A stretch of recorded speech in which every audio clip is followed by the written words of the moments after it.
I don't know what's wrong with the.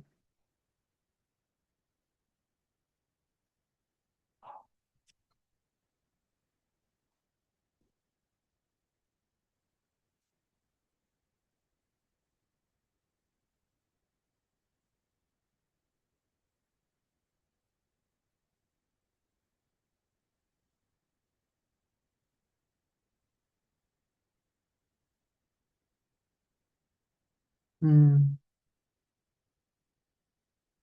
Yes. Today we will be doing the prepositions. Okay. So let me tell you what preposition is. You must know this. देखो, a preposition is a word. Preposition is a word usually placed before a noun or a pronoun to show its relation to some other word in a sentence. देखो, पहले आपको पता होना चाहिए कि what is noun, ठीक है, and what is pronoun. तो प्रीपोजिशन एक ऐसा वर्ड है जिसको आप नाउन या प्रोनाउन से पहले लगाते हो. क्यों लगाते हो? ताकि आप उसका रिलेशन सेंटेंस किसी सेंटेंस के कोई जो दूसरा वर्ड है उसको लिंक करने के लिए, उसका एक रिलेशन दिखाने के लिए. लेट्स सपोज जैसे ये सबसे अच्छा एग्जांपल है. आकाश इज फॉन्ड ऑफ म्यूजिक. देखो, मैं आपको एक चीज़ बता देता हूँ. प्रीपोजिशंस आपकी स्पोकन पे हेल्प तो करेगा, बट रिटन अगर आप कोई एग्जाम दोगे तब भी बहुत हेल्प करेगा और बोलने में भी हेल्प करेगा. दैट्स वाई मैंने इसको इंक्लूड किया है. और ये चीज़ आपकी बहुत कोर चीज़ें होती हैं, बट ये चीज़ें हम बार बार रिपीट नहीं करते हैं. फॉर एग्जाम्पल, हम वोकेबलरी की प्रैक्टिस आने वाले सेशंस पे करेंगे. एक्चुअली मेरा एग्ज़ाम है, जिस वजह से मैं एग्ज़ाम की प्रेप करता हूँ, जिस वजह से थोड़ा सा अभी मैं नहीं कर पा रहा हूँ सेशंस को. जो मेरे सेशंस डेली डिले हो रहे हैं ना, उसका रीज़न है मेरा एग्ज़ाम, ठीक है. तो actually I was practising my for my exams only. That's why मैं नहीं कर पा रहा था. 15th को मेरा एग्ज़ाम है, तो आई ट्राई कि मैं करूँगा सेशन, बट ऐसा नहीं है कि आई नॉट डू सेशंस. आपके कंप्लीट पूरे होंगे, ऐसा कुछ नहीं है, ठीक है. तो actually I was practising this. That's why थोड़ा सा लेट था, बट हाँ, वट एवर. देखो, प्रीपोजिशन, यहाँ पे प्रीपोजिशन क्या है, क्या बोल रहा है, देखो.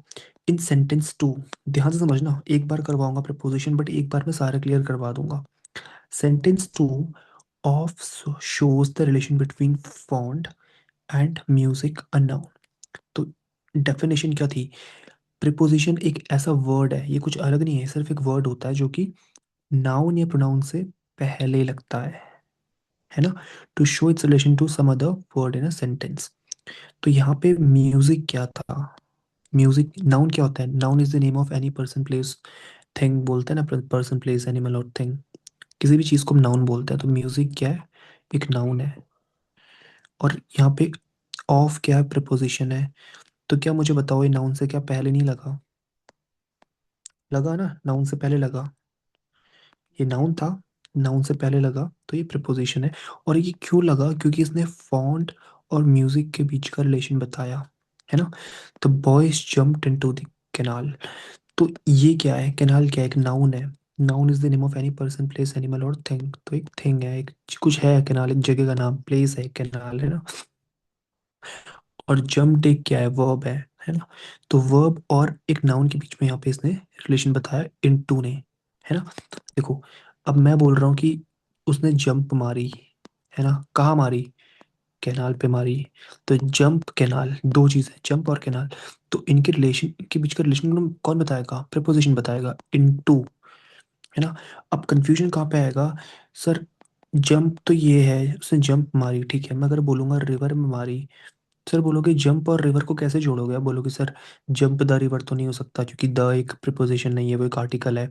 सर क्या हो सकता है? जंप ऑन हो सकता है, जंप इनटू हो सकता है, जंप अक्रॉस हमने सुना है, थ्रू होता है. तो सर ये जो चीज़ें होती है ना, यही आपकी प्रीपोजिशंस होते हैं. तो ये आपको समझ आ गया होगा, है ना. देखो, for example, man started quarrelling among themselves. तो यहाँ पे देमसेल्फ क्या है? देमसेल्फ एक नाउन नहीं है, देमसेल्फ एक प्रोनाउन है ना. ठीक है. देमसेल्फ एक प्रोनाउन है. अब क्वेरलिंग क्या है? ये एक वर्ब है, वो लड़ाई कर रहे हैं. तो मुझे बताओ, क्वेरलिंग मतलब लड़ाई कर रहे हैं. मैं बोल रहा हूँ देमसेल्फ.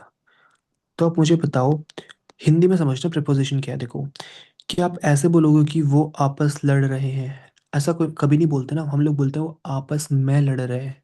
आपस लड़ रहे हैं लिखते हो कभी? आप बोलते हो? कभी नहीं बोलोगे। आप बोलोगे सर आपस में लड़ रहे हैं।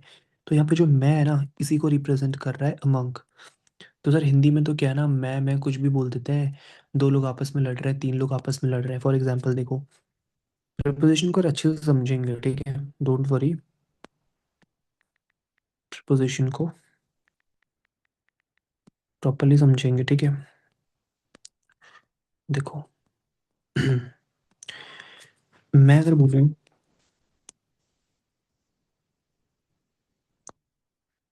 दो लोग आपस में लड़ रहे हैं, ठीक है। ये मैं हैंडराइटिंग के लिए नहीं कर रहा, बस मैं समझो ऐसे आप।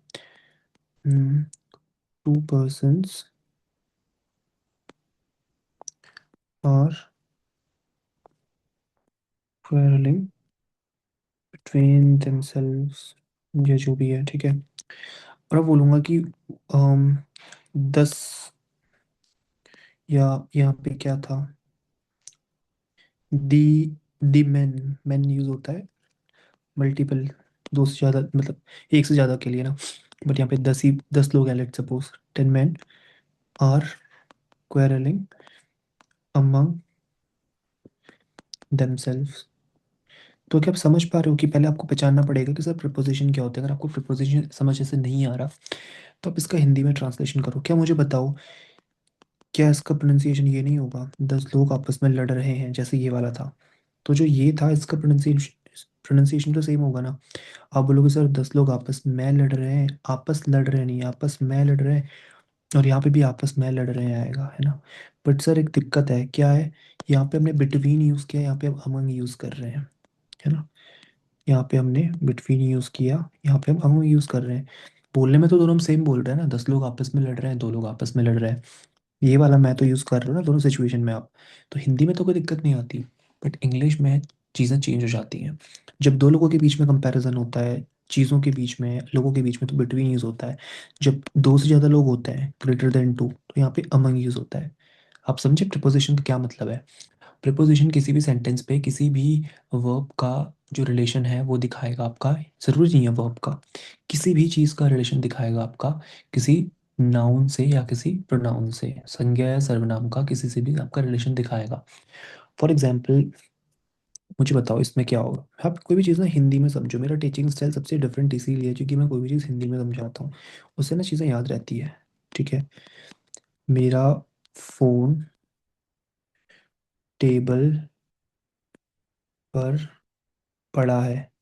मुझे बताओ कि इसमें प्रिपोजिशन क्या होगा? हम्म। My table, my table, hmm. my table on, my table is on the table. My नहीं, मैं phone आपसे is बोल on रहा हूँ the कि table. मैं आपसे इंग्लिश में नहीं पूछ रहा ब्रो, मैं आपसे पूछ रहा हूँ कि इसमें प्रिपोजिशन कौन सा वर्ड होगा। पर पर पर पर होगा ना। पर है ना, क्योंकि ऑब्वियसली, क्योंकि मैं ये तो नहीं बोलूँगा ना मेरा फ़ोन टेबल पड़ा है, मेरा फ़ोन टेबल पर पड़ा है। तो एक बात बताओ हिंदी में समझो, जब मैंने बोला मेरा फ़ोन टेबल पे पड़ा है, ये आपको पता है कि नाउन होगा। मानते हो नहीं मानते? अग्री करते हो, है ना। ऑब्वियसली मानते हो कि भाई मेरा फ़ोन टेबल पे पड़ा है। अब मेरा क्या है, एक फ़ोन तो अगर मैं ऐसे बोलूँ, my phone is on the table, इसका हिंदी में यही जो है, इंग्लिश में इसका प्रोनाउंसिएशन होगा, ठीक है। एक second. My phone is on the table. अब मुझे बताओ, जो ये ऑन है, इसने क्या किया, इसने माई, जो मेरा एक प्रोनाउन है, मेरा, मी, माई, है ना, इसका मेरा जो है, जो मैं हिंदी में बता रहा था आपको, या इसको ऐसे समझो, ये या ये एरो सेम ही है ना, हिंदी और इंग्लिश के। इसने मेरा को किससे जोड़ा? टेबल, है ना। टेबल, टेबल क्या है, एक टेबल एक क्या है, नाउन है। तो प्रिपोजिशन क्या करता है, जो नाउन होता है या प्रोनाउन होता है, उसको किससे जोड़ता है? किसी भी वर्ड से जोड़ता है। वो वर्ड वर्ब भी हो सकती है, कुछ भी हो सकती है ना। तो वो सेम चीज़ बोला कि preposition is a word that is usually placed before noun or pronoun to show its relation to some other words in a sentence। I hope आपको समझ आ गया होगा। तो इंग्लिश में तो सब सेम, हिंदी में तो सेम होता है। हिंदी में तो हम भाई प्रिपोजिशन हमेशा यूज़ करते हैं ना, मेरा फ़ोन टेबल पे पड़ा है, मेरे जूते रैक के नीचे पड़े हैं, के नीचे पड़े हैं ना, के नीचे, है ना, सिलेंडर फर्श के ऊपर रखा हुआ है, फ़ोन चार्ज पर लगा रखा है ना, मैं वहाँ पर घूमने जा रहा हूँ, वो उसके बीच में खड़ा है, मैं उसके लिए रुका था, मैं बस स्टैंड को के लिए जा रहा हूँ, नहीं तो यूज़ करते हैं। तो के लिए, पर, मैं, को, ये सब प्रिपोजिशंस होते हैं। तो समझो, क्लियर हुई होगी meaning, right.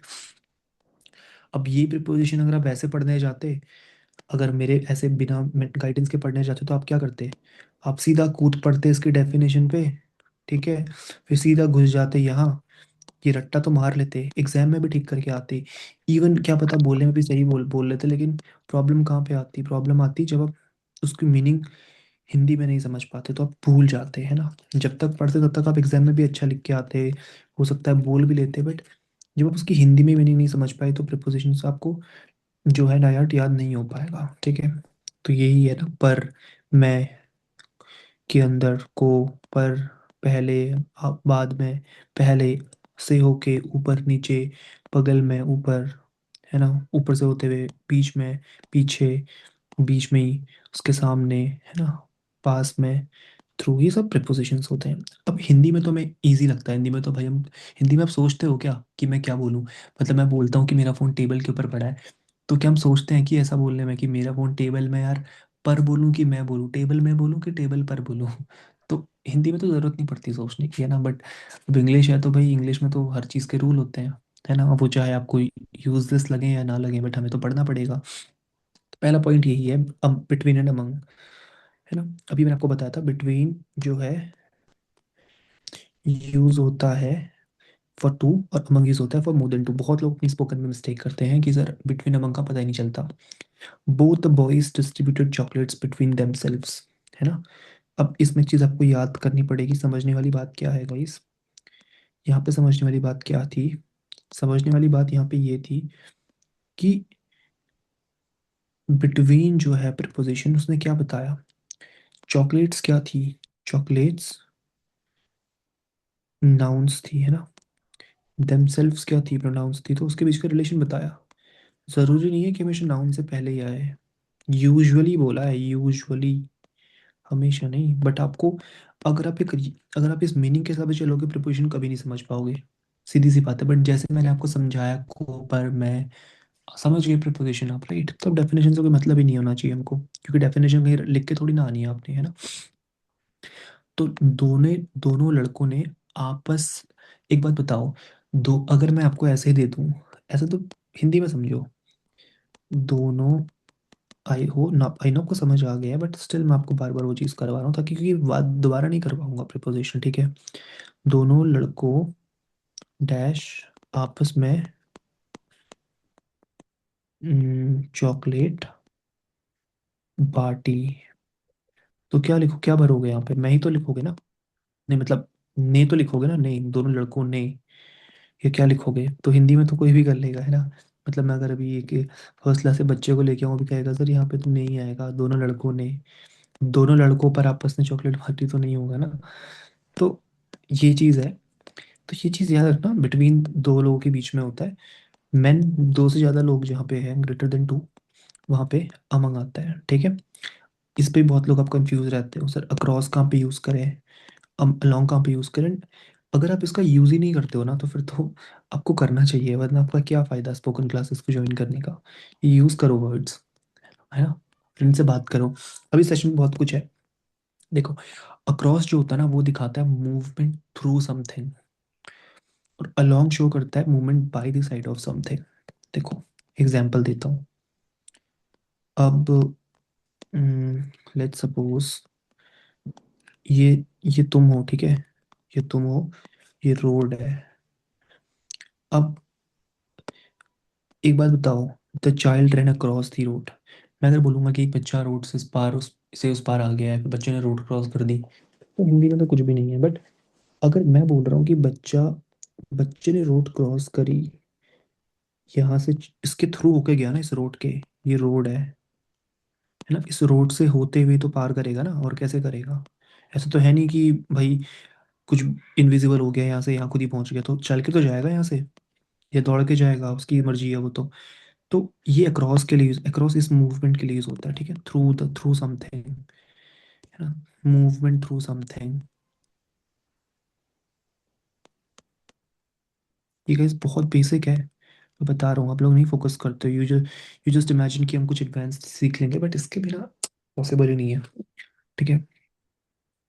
Along shows movement by the side of something. अब मैं अगर बोलूँ he is walking along the road, ये सबको पता भी होगा, ऐसा नहीं कि मैं नहीं बोल रहा आपको नहीं पता होगा, but still walking along the road क्या है, कि वो रोड के साइड साइड में चल रहा है ना, ऐसे चल रहा है वो, इसको पार नहीं कर रहा। अब मतलब कि रोड के बगल, मैं अगर मैं ये बोलूंगा ना कि भाई वो रोड के बगल में चल रहा है, तो वही अलोंग होता है, जो हम नहीं बोलते अपने लोकल में कि भाई रोड के बगल में चल रहा है, ऐसे ही चल ही रहा है चलने के लिए बस, तो उस पर हम यूज करते हैं अलोंग, है ना, by the side of something. और अक्रॉस मीन्स थ्रू समथिंग। तो नेक्स्ट टाइम ये हमेशा याद रखना कि ये आप यूज़ करो, जैसे आप आज सुबह आप कहीं गए तो आपके पास कोई दोस्त नहीं है बोलने का, तो खुद से बोलो, खुद से लिखो, या खुद से मिरर के सामने बोलो, today I I jog, I did my jogging along the road, है ना, या I swim across that river. तो इस तरीके से चीज़ें होती हैं, ठीक है। अब देखो इसमें बहुत कंफ्यूज होते हो आप, in me inside, into means movement from outside to inside, है ना। इन, मैं, इन मतलब मैं, क्या बोलते हो, मैं मुंबई को रहता हूँ कि मुंबई में रहता हूँ। तो देखो प्रपोजिशंस को रिटर्न में या फिर देखो बोलने में तो प्रपोजिशंस ऑटोमेटिक माइंड पे आ जाते हैं, बट कई बार हमें रिटर्न एग्जामिनेशन में काफ़ी प्रॉब्लम आती है कि सर हम इस जगह से पहले क्या लगाएं, तो वहाँ पे एक टिप ये होती है कि जो सेंटेंस दिया होता है वहाँ पे उसको आप हिंदी में ट्रांसलेट करो, लेकिन हिंदी में ट्रांसलेट करने के बाद भी आपको पता होना चाहिए कि सर ऑन को हिंदी में क्या बोलते हैं, इनको हिंदी में क्या बोलते हैं, है ना, ये आपको पता होना चाहिए। तो ये मैं बताऊंगा आपको। अभी हम टॉपिक पे आते हैं, ठीक है। Yes, in mean inside. अब मैं बोलूं the book is in the shelf, है ना भाई, बुक शेल्फ में पड़ी है, उठा के पढ़ ले। तो इज इन दी, मैं, ठीक है। और इनटू क्या दिखाता है, इनटू दिखाता है movement, the police rust into the building. तो जब मूवमेंट होती है ना वहाँ पे आप इन यूज नहीं करोगे, ठीक है। देखो ग्रामर बोलते हैं लोग, रूल से नहीं इंग्लिश बोली जाती, मैं नहीं बोल रहा सारे रूल याद रखो, बट ये बेसिक रूल तो यार आने ही चाहिए। अगर ये भी नहीं आते तो फिर मैं तो बोलूँगा इंग्लिश लैंग्वेज की आप बेइज्जती कर रहे हो, ठीक है। इंग्लिश भी बोलेगी कि यार ये बंदा क्या सीख रहा है बिना बेसिक सीखे। तो ये चीज़ आनी चाहिए आपको कि मूवमेंट जहाँ पे होती है वहाँ पे इंटू आएगा, है ना। Tiger pounced into the deer, upon the deer होगा वैसे तो, यहाँ पे इंटू नहीं होगा, बट ये एग्जांपल सही नहीं है गाइस, हाँ ये सही नहीं रहेगा ज़्यादा, बेटर इसके लिए ये वाला है कि police police rust into the room, एक मूवमेंट यहाँ पे शो हो रही है ना। अभी हम एक्सरसाइज भी करेंगे, डोंट वरी। अभी उसके बाद थर्ड, अभी आई गेस आपको यहाँ तक क्लियर हो गया होगा। अब ये भी बहुत बड़ा कंफ्यूजन रहता है सर, ये बिसाइड और बिसाइड्स क्या होता है, एक बिसाइड्स भी होता है, आपने सुना होगा बिसाइड्स। तो देखो बिसाइड क्या है, बिसाइड मीन्स, ये बहुत कंफ्यूजिंग है, ठीक है, ये तो बहुत ही ज़्यादा कंफ्यूजिंग है। बिसाइड मतलब क्या होता है ना, बी साइड, इसका मतलब ये है कि बाई द साइड ऑफ, है ना। एक चीज़ आपको कंफ्यूज नहीं होना, देखो along movement by the side of something, और ये है बाई द साइड ऑफ, इसमें कंफ्यूज नहीं होना, देखो अलोंग और बिसाइड पे कंफ्यूज नहीं होना, पहले तो आप ये डिफरेंस समझो, दोनों बाई द साइड ऑफ ही है, but along shows movement by the side of something, आप रोड के बगल में चल रहे हो, दौड़ रहे हो, गाड़ी चला रहे हो, वो है। बिसाइड भी साइड होता है, बट उसमें बैठना आएगा, बैठने से मूवमेंट होती है क्या, नहीं होती ना, आप बैठे हो जगह पे। तो आप बोलोगे तब, अगर आप उसको इंग्लिश में बोलना चाहते हो, मैं अपने पापा के बगल में बैठा हूँ, या मैं अपने पापा के बगल में बैठा था, तो आई सेट बिसाइड माई फादर, है ना। beside my father। एम यहाँ पे स्मॉल होगा है ना, तो ये चीज ध्यान रखनी है। ठीक है, नहीं तो आई होप क्लियर हुआ होगा। स्क्रीन शेयरिंग बंद हो गई क्या? sorry sir। मुझसे वो ना बटन दब क्या था, दैट्स व्हाई आई गेस। हाँ अभी ठीक है, रिकॉर्डिंग चालू है ना? हाँ, तो यहाँ तक आई होप आपको क्लियर हुआ होगा है ना। बाई मीन्स नियर, है ना। बाई का मतलब क्या होता है? नियर। ही वॉज सिटिंग, ये बहुत इंपॉर्टेंट है यार, ये बहुत सारी इंपॉर्टेंट क्लास है इसकी, और रिकॉर्डिंग आपको एनी हाउ डेली देखनी चाहिए या फिर डेली आपको रिवाइज करना चाहिए। बाई मीन्स नियर, है ना, by the side of something, near something. We I see her by me, मतलब मेरे बगल पे, मेरे पास पे। Near, he was sitting by the fire, she sits by her friend.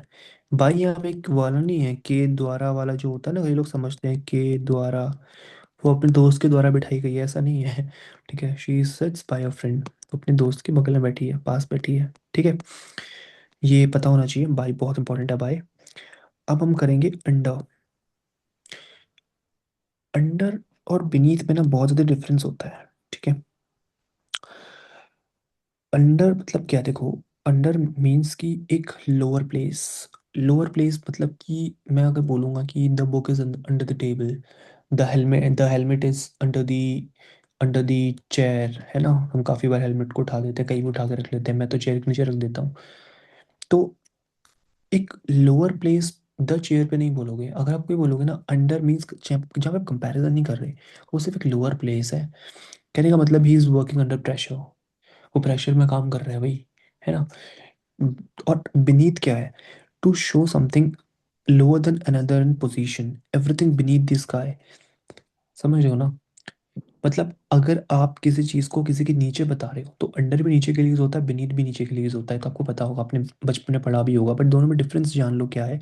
दोनों में डिफरेंस क्या है कि ये जो है लोअर देन क्या है, इट्स, ये बहुत ज़्यादा इंपॉर्टेंट तो नहीं है but still it is important. Shows, क्योंकि इस बुक में मैंने जितने चैप्टर्स हैं ना, जो भी इसमें एग्जाम्पल्स दिए, वो ऐसे हैं जो बहुत कॉमन है। ठीक है, बुक्स तो बहुत सारी थी बट मैंने तभी ये चूज करी। Shows something lower than another in position, position की बात कर रहा है, ध्यान रखना पोजीशन। इतना डीप जाने की जरूरत नहीं है, until and unless you are working, you are preparing for any written exam. But थोड़ा बहुत नहीं भी समझ आ रहा है चलेगा, बट ये तो भाई समझ आने चाहिए। ठीक है, ये सेकंड, ये थर्ड, ये फोर्थ, फिफ्थ, यहाँ पे थोड़ा बहुत नहीं भी आ रहा है चलेगा, बट इतना रख लो कि beneath जो है उसका पोजीशन से रिलेशन है। अगर आप किसी को किसी के नीचे बता रहे हो ना, इसका देखो स्पोकन इंग्लिश में कैसे यूज होगा, अब स्पोकन में सीखो। अगर आप किसी को किसी के नीचे बता रहे हो, है ना, आप बता रहे हो कि ये इंसान यहाँ पे स्टैंड करता है भाई, ये इससे नीचे स्टैंड करता है, लेकिन लंबाई में, चौड़ाई में, इसमें नहीं, पोजीशन में। पोजीशन उसकी क्या है? ठीक है, पोजीशन से कैसे बोल सकते हो, जैसे मान लो ये सीईओ है, ये बंदा सीईओ है, ये सिर्फ एक नॉर्मल सा सुपरवाइजर है। आप समझ रहे हो? Beneath him. ठीक है, और बिलो, अच्छा सॉरी सॉरी सॉरी, ठीक ठीक ठीक। पोजीशन से यहाँ पे मतलब वो नहीं है, ऐसी वाली पोजीशन नहीं, पोजीशन से, पोजीशन की कई दो मीनिंग होती है ना, पोजीशन की दो मीनिंग होती है। एक पोजीशन तो मैंने आपको वाला बताया, बट एक पोजीशन वो वाली होती है ना, पोजीशन इन द सेंस कि वो लोकेटेड कहाँ पे है, तो उसके सेंस पे बोला गया है। Got it? और जो मैं आपको बताना चाह रहा था वो अमाउंट रैंक, वो ये वाला है ना, बिलो 80। वैसे उसके लिए भी हो सकता है but don't need to confuse that much in this. Rank और अमाउंट के लिए आप सोच लो कि बिलो 80, बीनीथ 80 नहीं बोलते ना, बिलो 80 बोलते हो, क्यों? क्योंकि एक अमाउंट है। और अगर कोई रैंक है, फर्स्ट सेकंड थर्ड रैंक, वहाँ पे भी आप बिलो यूज कर सकते हो, करोगे। तो ये तो यार याद रखने वाली बात है। अब इसको मैं ऐसे कैसे और कोई तरीका एक्सप्लेन करने का है नहीं, इसको तो याद ही करना पड़ेगा कि कोई पोजीशन को बीनीथ शो करेगा, और बिलो शो करेगा किसी अमाउंट या रैंक को, बट ये स्पोकन में बहुत ज़्यादा काम नहीं आती। मैं अपनी पर्सनल एक्सपीरियंस आपको बता रहा हूँ, तो उसमें इतना दिमाग खर्च करने की ज़रूरत नहीं है। एक बार देख लिया तो ठीक है, नहीं याद आएगा तो दोबारा देख लेना। तो बिलो क्या डिनोट कर रहा है? Below is denoting any rank, और क्या, रैंक और अमाउंट। ऐसे याद रख लो बस, इसमें कुछ ज़्यादा सोचने की नीड नहीं है। ट्रू बहुत इंपॉर्टेंट है, ये तो भाई याद रखना पड़ेगा, जो ये कंफ्यूजिंग भी नहीं है। From one and to the another end, समझ रहे हो? Through one and to another end. देखो इनमें कंफ्यूज नहीं होना सर। आप बोलोगे सर अक्रॉस में भी तो आपने ये बताया था, है ना सर? आप बोलोगे सर अक्रॉस में भी तो बताया था, बट देखो अक्रॉस मैं बोल रहा हूँ कि मूवमेंट थ्रू समथिंग, किसी चीज़ से मूवमेंट हो रही है उसकी ऊपर से। लेट्स सपोज फॉर एग्जांपल, देखो दोनों के बीच का डिफरेंस समझाता हूँ। पहले इसका एग्जांपल देखते हैं। It is difficult to pass through bushes. तो अगर बुशेस की बात कर रहा है ना, झाड़ियों की बात कर रहा है ना, तो एक पार से दूसरे पार की बात कर रहा है। One and two, movement from one and to another. Across भी मूवमेंट ही होता है, बट वो मूवमेंट थ्रू समथिंग होता है। मतलब देखो, अब मान लो एक चिड़िया है, ठीक है, ये बर्ड है, एक ये रोड है। अब ये रोड से उड़ होके गई तो उसने मूवमेंट थ्रू, इस ये रोड थी पूरी, ठीक है, ये पूरी रोड थी, तो रोड से होते हुए गई ना। तो ये इस पॉइंट से इस पॉइंट को तो शो नहीं कर रहा ना, ये कोई मैथ्स की क्लास तो नहीं है, मैं इतना डिटेल पे तो नहीं जाना चाहिए, बट फिर भी मैं आपको जा रहा हूँ डिटेल पे, ताकि एक बार में क्लियर हो जाए। ये पूरा होके जा रही है ना, होके यहाँ से शुरू की होके चली गई, तो अक्रॉस बोलोगे ना इसको। अब मैं बोलूंगा कि ये तुम्हें इस रोड के इससे यहीं तक जाना है, तो यहाँ पे मैं थ्रू यूज करूंगा, ऑब्वियसली, है ना? Through movement from one and to another, ठीक है, दैट्स इट, कुछ भी इतना ज़्यादा सोचना नहीं है। थ्रू आउट तो हमें पता है कि थ्रू आउट दी स्टेट मतलब पूरे, पूरे में। इन फ्रंट ऑफ ऑपोजिट, ये बहुत इंपॉर्टेंट है ब्रो, ये आपको याद होना चाहिए। इन फ्रंट ऑफ कहाँ पे यूज़ करते हो? आप नहीं बोलते कि भाई दुकान के सामने मेरा घर है, तो सामने का मतलब ये थोड़ी होता है कि दुकान के बगल में है। आप बोलते हो कि दुकान के सामने एक रोड है, मतलब दुकान की ऑपोजिट एक रोड है। तो ये तो हमें हिंदी में भी हम यूज़ करते ही है ना। तो इन फ्रंट ऑफ मतलब ऑपोजिट,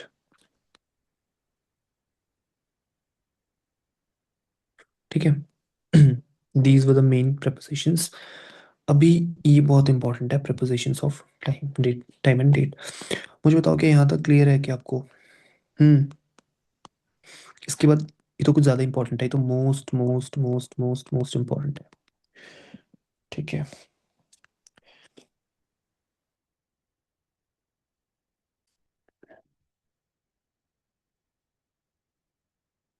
एक सेकेंड।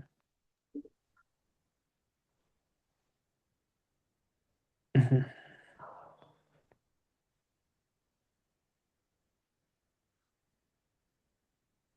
हम्म, देखो prepositions of date and time क्या है? जो मैन मेड टाइम है ना, ये बहुत इंपॉर्टेंट है, तो बहुत गलती करते हैं, मैंने बहुत लोगों को देखा है इनको अगर सिर्फ आप prepositions पे ये सब नहीं भी पढ़ोगे ना जो मैंने पढ़ाया, सिर्फ ये भी पढ़ोगे ना, तो ये तो बहुत ही ज़्यादा इंपॉर्टेंट है। इसमें समझो कि पूरा prepositions का कोर है, पूरा इस पे खजाना है पूरा, ठीक है। ये देखो क्या है, man made time, prepositions of date and time, ठीक है।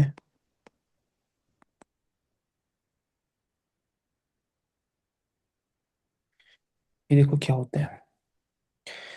अभी मैं अगर आपको बोलूँगा ना, हम्म, हम्म, ये रट लो यार, ये तो रट्टा ही मारना पड़ेगा। 7 PM, 8 PM, 8 AM, 6 AM, हमेशा यूज एट। ऑन से 8 AM नहीं बोलोगे अपनी प्रोनाउंसिएशन स्पोकन इंग्लिश कहीं पे भी, एट, है ना, जो मैन मेड टाइम है, आफ्टर मेरिडियम, प्राइम मेरिडियम, जो भी है, ठीक है। एट नून, एट मिडनाइट, मतलब एक पर्टिकुलर एक टाइम अगर आप बोल रहे हो कि मैंने मिडनाइट पर एक चीज़ की, एट नून, एट मिडनाइट, है ना। ये टर्म्स यार रटने पड़ेंगे, ठीक है, इसका कोई और सोल्यूशन नहीं है। इसको क्या समझा दूंगा, कुछ भी नहीं समझा दूंगा इतना खास, समझा भी दूंगा तो भूल जाओगे, है ना। अब पॉइंट ऑफ टाइम देखो क्या है, एट 5 ये मैंने क्या कहा था, एग्जैक्ट पॉइंट ऑफ टाइम पे आप एट यूज करोगे, at the start of the week at 5 PM in the morning, है ना। यहाँ पे मतलब 3 जगह पे देखो यूज हो रहा है, एट नून, एट मिडनाइट, तो आपको रट्टा मारना पड़ेगा, इसका कोई और सोल्यूशन नहीं है। एक सेकेंड, थोड़ा सा ना ये ऐसा बहुत सा कंफ्यूजिंग सा बन गया है। I just puzzled up everything. देखो, एक तो मैन मेड टाइम से आप याद रखो कि एट यूज होगा, नून, एट मिडनाइट, ये तो आपको एज इट इज दिया है तो आपको ऐसे याद करना ही पड़ेगा। बट एक पॉइंट ऑफ टाइम जहाँ पे होता है ना, वहाँ पे भी आपको एट यूज करना है, at 5 in the morning, at 6 AM in the morning, at the start of the week, at the first week in the, तो इन नहीं हो जाएगा क्योंकि फर्स्ट वीक तो बहुत एक बड़ा टाइम पीरियड हो गया, बट ऐसे आप याद कर सकते हो, ठीक है। और एट एट ही सब अभी हम एट की बात कर रहे हैं, ठीक है, अभी एट चल रहा है हमारा, ये भी याद रख लो, पीरियड ऑफ हॉलीडेज, ठीक है, एट नवरात्रि, एट दिवाली, है ना। अभी क्रिसमस आएगा, eight Christmas, sorry, eight Christmas, है ना। तो ये आपके सब पीरियड ऑफ हॉलीडेज पे भी आएगा। At a place, at school, on the school, on the platform नहीं बोलते, at the platform, I am at the platform, है ना। तो ये यार देखो, बोलने में तो क्या है, हम ऑन द प्लेटफॉर्म भी बोलोगे तब भी कोई दिक्कत नहीं है, मैं फॉर्म पर हूँ, तो क्या ही फर्क पड़ता है। कोई फर्क तो कुछ नहीं पड़ता, बट मैं क्या बोलता हूँ, एक चीज़ ध्यान रखो भाई, रूल्स मैटर नहीं करते बट कुछ बहुत रूल्स मैटर करते हैं। रूल्स को एटलीस्ट इतना तो सीखो कि वो ऐसा ना लगे कि आपने इंग्लिश ऐसे ही बस सीखनी है करके सीख ली। आप एक लैंग्वेज के रिस्पेक्ट भी तो करोगे ना, लैंग्वेज के रिस्पेक्ट करोगे तब तो लैंग्वेज भी आपकी हेल्प करेगी। ये थोड़ी है कि आपने बस फ्लुएंटली बोलना सीख लिया और सब काम बन गया, ऐसे काम नहीं करते हैं, ठीक। काम होता है तो प्रॉपरली किया जाता है, तो करना इन चीज़ों को रटना नहीं है उनको। लोग बोलते हैं सर रूल कैसे रटेंगे हम लोग, तो कौन कहता है रटो। आप आप सही इसका प्रैक्टिस करो, अपनी अपनी टोनालिटी पे लाओ, प्रैक्टिस करो, तो आपका जो है वो खुद ठीक हो जाएगा। मैं तो कभी मिस्टेक नहीं करता बिकॉज मुझे पता है, और इसका हेल्प आपको रिटर्न एग्जाम में भी मिलेगा, कभी दोगे तो इन फ्यूचर, है ना। दैट हॉलीडेज में भी आप यूज़ करोगे, और एट कहाँ पे, प्लेसेस, है ना। कोई जैसे कोई एट कोई अच्छा एट राम मंदिर है, कुछ भी है, एट एट मस्जिद, कुछ भी कहीं पे भी आप करोगे तो एट यूज़ करोगे, ठीक है। और फिर क्या बोला, एट 15, एट वंस, अपनी ए 15 पे, इन 15 नहीं, ऑन 15 नहीं, एट 15, तो एक पॉइंट जहाँ पे एक रेफर हो रहा है, ठीक है। अब देखो क्या है, ध्यान देना इस चीज़ को, क्या बोला है, ये टाइम के लिए था, बट अब बात कहाँ की हो रही है, अब बात हो रही है ऑन की। अब देखो टॉपिक चेंज हो गया, अब बात हो रही है डे या डेट की, है ना। अब बात स्पेसिफिक टाइम की नहीं हो रही, बात हो रही है डे की और डेट की। डे मतलब कि वेंसडे, मंडे, और डेट 27th, है ना, ऑन 27th of October, ठीक है। यहाँ पे आप ऑन यूज करोगे, exact time, the train is on time, है ना, on the morning of Monday. पता है आपको पीरियड ऑफ टाइम क्या होता है, देखो, पीरियड ऑफ टाइम होता है एक टाइम पीरियड यहाँ से यहाँ तक, मैं बोलूँगा कि ऑन मॉर्निंग, तो मॉर्निंग तो भाई 5 AM से मैं बोल सकता हूँ कि 9 AM तक भी होगी, है ना, 10 AM तक भी होगी, तो एक पीरियड ऑफ टाइम है पूरा। तो यहाँ पे आप ऑन यूज़ करोगे, on the morning of Monday, मतलब मॉर्निंग ऑफ मंडे, प्रैक्टिस से होगा, ठीक है। अब इसमें मैं नहीं बोल सकता कि कुछ कोई इसका शॉर्टकट है, ठीक है। अब आप बोलोगे सर यहाँ तो ऑन दी मॉर्निंग आ गया, यहाँ पे इन दी मॉर्निंग आ गया, तो देखो यहाँ पे क्या फर्क है, इसके आगे भी तो कुछ सेंटेंस होगा ना। तो अगर आप कहीं पे ये बोलोगे कि मंडे की सुबह को मैंने ये किया, समझ रहे हो, मतलब देखो, हम्म, अगर आप कोई चीज बोल रहे हो ना कि मैंने मंडे की सुबह को ये किया, मतलब आप सिर्फ उस दिन का ही कुछ बोल रहे हो कि भाई मैंने मंडे की सुबह ये किया, मैंने ट्यूसडे की शाम को ना ऐसा किया, तो वहां पे तो आप ऑन ही यूज करोगे। क्यों करोगे वहां पे ऑन यूज, क्योंकि वहां पे आप एक पर्टिकुलर टाइम बता रहे हो। बट अगर आप ऐसे बोलोगे कि कोई यूजुअल एक्टिविटी आप बता रहे हो अपनी, कि मैं सुबह चाय पीता हूँ, इन the morning I usually drink tea, I usually have T, तो आप वहाँ पे कोई पर्टिकुलर दिन का नहीं बता रहे ना, आप एक यूजुअल एक्टिविटी बता रहे हो कि भाई मैं मॉर्निंग में ऐसा करता हूँ यूजुअली, या दिन के टाइम पे मैं अभी का बताओ। मैं अगर बोलूँगा in the afternoon, in the afternoon I I have my lunch. Afternoon में तो ऑब्वियसली लंच आफ्टरनून में तो करते हैं ना, तो एक यूजुअल चीज़ बता रहा है कि मैं आफ्टरनून में करता हूँ। बट अगर मैं बोलूँगा on the afternoon of 15th December I did this, तो वहाँ पे मॉन यूज़ करोगे। ठीक है। और अब यहाँ पे अब इनमें आ गए, तो मंथ्स पे हमेशा आप इन यूज़ करोगे। ये तो ये तो याद रख ही सकते हो ना यार। देखो इतना तो आपको याद होना चाहिए कि सर हम एट यूज़ कर रहे थे 8 PM पे, 9 PM पे। एट यूज़ करते सर हम प्लेस में, अगर उतना याद नहीं भी कर सकते हो एटलीस्ट इतना करो। सर ऑन यूज़ कर रहे थे हम पर्टिकुलर डे में या फिर किसी डेट पे, है ना। अब सर इन आ गया, तो इन हम कहाँ पे यूज़ करेंगे?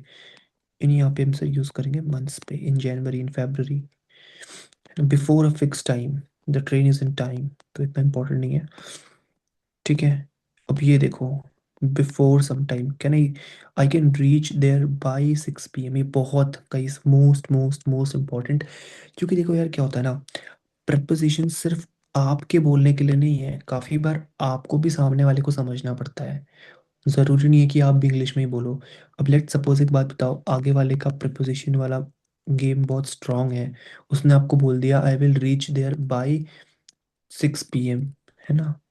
अब आप सोच रहे हो कि भाई बाई मतलब एग्जैक्ट टाइम पे पहुंचना है कि पहले पहुंचना बोला है इसने, तो बाद में आप कंफ्यूज हो गए।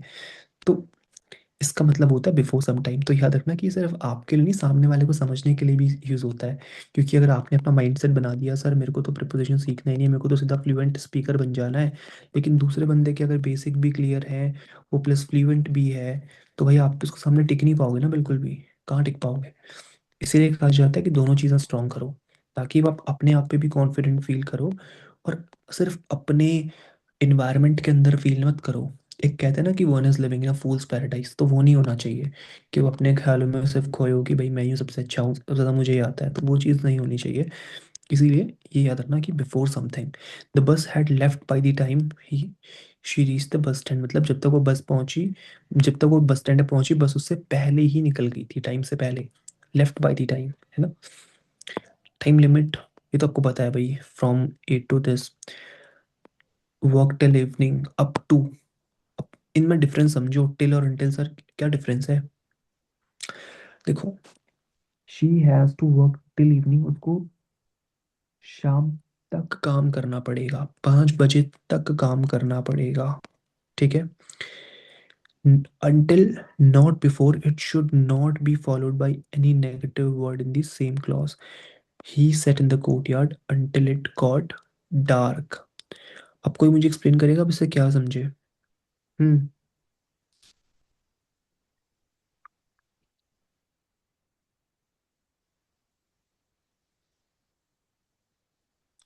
देखो उसका मतलब क्या है ना, कि टिल मतलब क्या है ना, एक तुम्हें इससे पहले मतलब इतने तक तो काम करना है, इससे पहले भी हो जाए तो जब भी चलेगा ना, कि तुम्हें मतलब वो 5 बजे तक तो बैठा ही था। He sat in the office till 5 PM। अब अनटिल देखो पहला वर्ड क्या बोल रहा है, नॉट बिफोर, उससे पहले तो वो हुआ ही नहीं। It should not be followed by any negative word in the same clause. He sat in the courtyard until it got dark, मतलब जब तक अंधेरा नहीं हुआ तब तक वो नहीं उठा, अंधेरा होने तक का नहीं उठा, बैठा ही था। लेकिन टिल क्या है, उसको इवनिंग तक काम करना पड़ेगा, बट हो सकता है काम उससे पहले भी हो जाए। बहुत स्लाइट सा डिफरेंस है, बट ये बोल रहा है नॉट बिफोर, नेगेटिव वर्ड नहीं आएगा। ऐसा समझ सकते हो कि नेगेटिव वर्ड नहीं आएगा। He sat in the courtyard until it got dark, है ना। इसके ना मैं आपको एक काम करूंगा, अगर आपको नहीं समझ में आ रहा है इसकी ना मैं एक अलग से क्लास लूंगा, क्योंकि अभी मेरे को नीचे वाली भी एक्सप्लेन करने हैं और रीडिंग भी आपको करवाने हैं। तो डोंट वरी, ऐसा नहीं कि मैं आपको आधा समझा के चल देता हूँ। इसके मैं कुछ एग्जाम्पल सेंटेंस आपको कराऊंगा तभी आपको समझ आएगा। ठीक है। फॉर तो आपको पता है, ये देखो बहुत इंपॉर्टेंट है, आपको ये जो मेन इंपॉर्टेंट मैं समझाता हूँ। फॉर यूज होता है पीरियड ऑफ टाइम के लिए, 2 साल से कर रहे हो, 2 साल से। अब इसका मतलब भी सही है, मैं यहाँ पे 2004 से रह रही हूँ, रह रहा हूँ। मेरा टीचर मेरे को 2 घंटे से पढ़ा रहा है। अब आप बोलोगे सर दोनों तो सही है, तो फिर दोनों को इसको ऐसे क्यों बोल रहे हैं? तो फॉर यूज होता है दो पीरियड ऑफ टाइम के लिए। अब मुझे बताओ, 2 घंटे से पढ़ा रहे हैं तो 12 से 2 भी हो सकता है सर, वो 3 से 5 भी हो सकता है सर, वो 10 से 12 भी हो सकता है ना। तो ये पीरियड ऑफ टाइम को बताता है 10 साल से। तो 10 साल में तो भाई 2010 से 2020 भी आ सकता है, 20 से 30 भी आ सकता है, वट एवर। लेकिन सिंस बोल रहा है तो एक फिक्स टाइम है ना, time is exact. Since Monday, आपको टाइम पता है कि सर मंडे है, 2004 है, ठीक है, बट यहाँ पे 10 ईयर है तो कौन से 10 ईयर है, 2 घंटे तो कौन से 2 घंटे है, मेंशन नहीं है ना। तो जहाँ पे मेंशन कुछ नहीं है वहाँ पे फॉर यूज़ करते हैं, जहाँ पे मेंशन है वहाँ पे सिंस यूज़ करते हैं। अब मैं क्या कर रहा हूँ, ज़्यादा कुछ नहीं कर रहा, इसको मैं करता हूँ रब। इसकी मैं आपको ना फाइल भेज दूंगा, तो आप खुद से इसको पढ़ना। ठीक है, जब तक खुद से नहीं पढ़ोगे तब तक नहीं ये चीज़ आएंगी। खुद से पढ़ना, इसको रिवाइज करना। ठीक है, तभी चीज़ें आपको क्लियर हो पाएंगी। ठीक है, क्योंकि ऐसे तो मैं आपको 10 बार ही बता दूंगा तो आपको कहानी सुनने जैसी बहुत अच्छी लगेगी, बट जब तक खुद से नहीं करोगे इट वुडंट गेट वर्क। अब मैं आपको ना कुछ फिगर्स ऑफ स्पीच कराऊंगा अभी, ज़्यादा तो नहीं कराऊंगा, एक फिगर ऑफ स्पीच कराऊंगा, ठीक है। Guys I am rubbing this because मुझे तो फाइंड कर सकते हो ये मदद करनी to take a snapshot of this and this one too। And ये सब प्रिपोजिशंस आपको पढ़ने हैं, ठीक है, ताकि आपको याद रहे, सारे नहीं भी तो कुछ तो याद रहो यार, रखोगे यार, तभी कुछ हो पाएगा, ठीक है। और ये एक्सरसाइज हम कल करेंगे, और वो तो time switching it off, wait.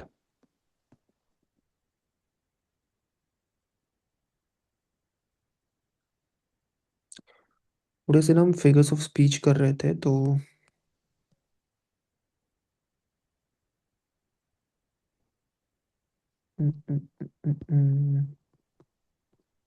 Figures of speech इस पे था क्या, एक सेकेंड।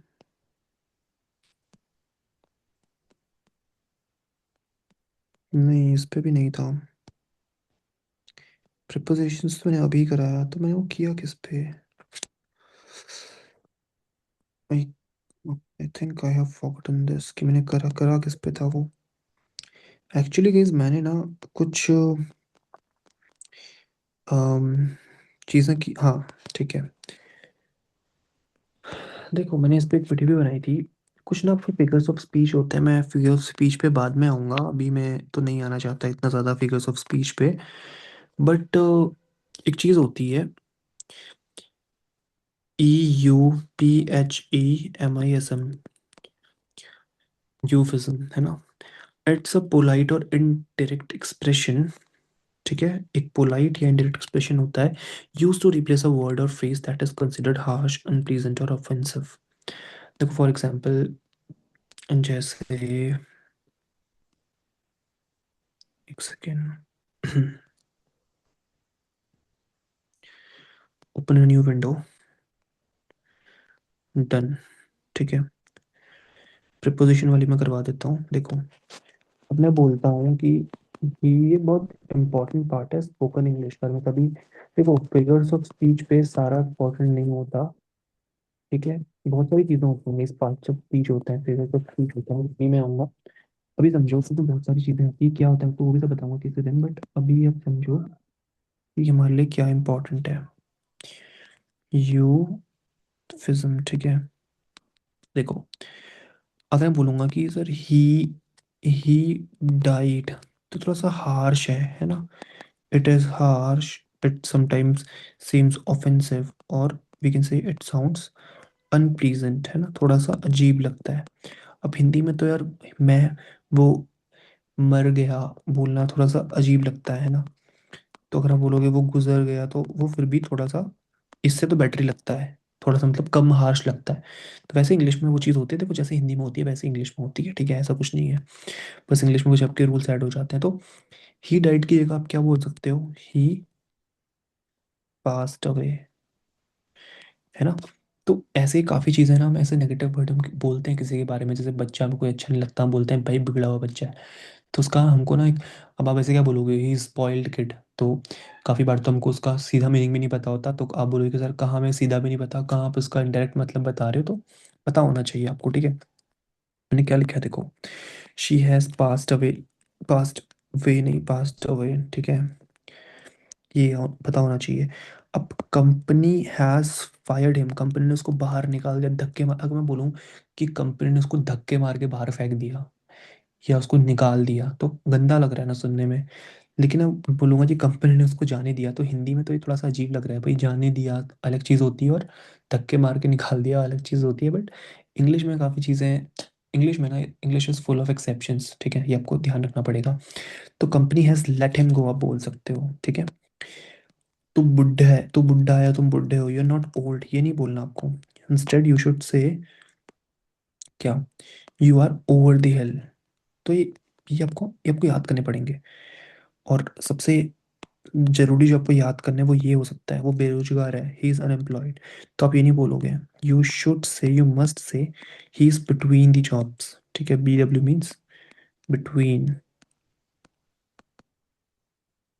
है ना, he is between the jobs. अब कई बार आप बोलते हो भाई ये सस्ती है, चीप है, तो चीप सुनने में अच्छा नहीं लगता, तो यू शुड से दिस इज इकोनॉमिकल, है ना। कहीं पे भी आप यूज़ कर सकते हो। तो बाकी ऑक्सीमोरन, ओनोमेटोपिया, ये सब एपोस्ट्रोफी, ये तो अलग चीज़ है, मैं कभी कराऊंगा एपोस्ट्रोफी वगैरह, इसकी आपको नीड नहीं है। अब कुछ और मेरे पास और भी थे, just wait, I had a few more. इसका मैं आपको ना स्क्रीनशॉट पहले दे देता हूँ, ठीक है, वेट, सारे एक साथ भेज दूंगा ना उसके बाद, then you can revise easily.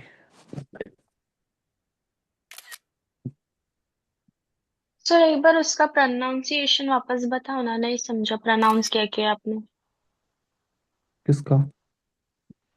जो ये आप अभी समझा रहे थे ना, उसका जो वर्ड है मेन वर्ड, वही नहीं समझ में आया, क्या प्रोनाउंस किया आपने। अच्छा, ये यूफिज्म, इसको यूफिज्म भी बोलते हैं, यूफिज्म भी बोलते हैं, इस पे बस अब ई साइलेंट कर दो ना बस, बाकी सब सेम है। यूफिज्म, यूफिज्म, मिज्म भी ओके। बोलते हैं, मिज्म भी बोलते हैं, बट मैंने रिसर्च की तो ऑलमोस्ट दोनों सेम थे, तो ई साइलेंट हो जाता है। लाइक ये एक ऐसा होता है कि you are just substituting those harsh word with a soft one, so ये चीज़ होती है। Now we can come to this thing, ठीक है। गाइस मेहनत नहीं करोगे तो फिर प्रॉब्लम हो जाएगी, मेहनत तो करनी पड़ेगी ना। मैं भी तो इतनी सारी चीज़ें देखो बनाता हूँ, क्रिएट करता हूँ। हम्म, देखो मैंने सब बनाए हुए हैं, देखो, टू स्टार्ट अ जर्नी को you can say to head out the journey, this is not euphemism, you are not replacing any kind of harsh word, but these are either the phrasal verbs, ठीक है, these are not sentences but the phrasal verbs. तो ये छोटी छोटी चीज़ आपको याद होनी चाहिए। To to to begin a journey, journey को अगर आप शुरू कर रहे हो तो instead of saying this you can say we set off a trip, get ready for something, gear up. तो ये तो भाई आपको, ये अपने आपको याद ही करना पड़ेगा, अपनी डेली लैंग्वेज पे इसको लेके आना पड़ेगा, क्योंकि ऐसा तो है नहीं कि सर ये कोई सेंटेंस है जो हम बोलते ही नहीं है। कि आप ये नहीं बोलते कि हम कोई जर्नी स्टार्ट कर रहे हैं, ऑब्वियसली यू से, ये भी हम करेंगे, इसको चैन दो अभी। एक्चुअली मैंने जो भी नोट किया था वो ये था, स्ट्रेट गाइस, कहाँ गया वो, वॉइस वॉइस वोकैब वर्ड्स, हम्म हम्म, कहाँ गया भाई, ये रहा, ठीक है, ये याद कर लो ढंग से। हम्म ये मैंने आज वीडियो पे बनाई है वैसे तो, बट स्टिल देखो, ही इज चीप की जगह आप क्या यूज करोगे, ही इज फ्रूगल, इसका प्रोनाउंसिएशन क्या होता है, इट्स फ्रू GL गल, फ्रूगल, फ्रूजल नहीं, frugal, he is cheap. Cheap आप कैसे लोग बोलते हैं चीप, मतलब जैसे लेट सपोज कोई इंसान है, वो लड़कियों को के बारे में उल्टी सुल्टी बातें करता है या फिर कि क्लोथ्स पर उनको जज करता है, तो आप क्या बोलते हो, he is having a cheap mentality. तो उसकी जगह आप यूज़ कर सकते हो, is having a frugal mentality. जब बोल देखते हो स्पीकर्स को जो इंग्लिश बोलते हैं, आप उनकी इंग्लिश से इम्प्रेस हो जाते हो, भाई क्या ही बोल रहे हैं, तो यही तो यूज़ करते हैं यार वो। जो आप चीप यूज़ कर रहे हो, will a native speaker will use frugal, है ना। She is poor, she is poor, तब क्या बोलोगे? उसकी जगह आप यूज़ करोगे शी इज़ अंडर प्रिविलेज्ड, ये यूज़ कर सकते हो, है ना। और instead of saying she is disabled, you can से शी इज़ डिफरेंटली एबल्ड, है ना। डिसेबल्ड वो किसी भी सेंस पे हो सकता है, जैसे पीपल विद डिसेबिलिटी होते हैं ना, पीपल विद डिसेबिलिटी से किसी का हाथ टूटा, पैर टूटा है, तो उन लोगों के लिए यूज़ करते हैं, ठीक है। ये बहुत इंपॉर्टेंट है, यूज़ करो यार उनको। He is drunk, he is a bit tipsy, TIPSY, ठीक है। He is very short, he is very petite. तो ये आपको यूज करना है, डजेंट मैटर कि किसको कितना समझ आ रहा है, but you just use it. ये ने अभी आपको करवाया था, ही इज अन एम्प्लॉयड को आप बोलते हो ही इज बिटवीन जॉब्स। और ये ने अभी वीडियो बनाई है, अगर किसी से बदबू आ रही है तो instead of saying you smell bad, you can say you might need some freshening up, है ना। You might need some freshening up. जो दिखावा करता है, ये तो बहुत इंपॉर्टेंट है यार, ये तो आप यूज करते हो, आप बोलोगे सर ये हमारे यूज कहाँ पे आएंगे, क्या आप ये यूज नहीं करते कि भाई कितना दिखावा करता है। हमारे सोसाइटी पे हमारे फ्रेंड्स कोई ना कोई ऐसे होता है जो बहुत दिखावा करता है। तो he is little flamboyant, FLAMBOYANT, flamboyant. तो अब यार फ्लैम्बॉयंट मैं बोल रहा हूँ, तो अब ये तो आपको याद ही करना पड़ेगा ना, इसका तो कोई और मतलब और कोई तरीका है ही नहीं। तो मैं आपको इतने भी सेंड कर रहा हूँ, तो काइंडली डू रिमेम्बर। एंड बाकी सेशंस हम कल, I I will try my best कि मैं कल भी सेशंस करवाऊंगा, कल हम प्रेपोजिशंस की एक्सरसाइज करेंगे। एंड कल जो है फिर हम थोड़ा सा अपनी फ्लुएंसी वाले मतलब एक इंटरव्यू सेशन रखेंगे जहाँ पे सभी लोग अपना इंटरव्यू दोगे। एंड कुछ मैं क्वेश्चंस आपसे प्रेपोजिशंस के ऊपर, और जो अपनी इडियम्स अभी सीखे हैं इनसे रिलेटेड हम कल कुछ अपनी इंग्लिश स्पोकन की क्लास भी रखेंगे, ताकि हमारे बोलने की प्रैक्टिस भी एट दी सेम टाइम होती रहे, ठीक है। तो उसकी रिकॉर्डिंग आपको मिल जाएगी। See you guys in the next session, and किसी को कुछ भी डाउट्स होते हैं तो काइंडली DM मी, ठीक है।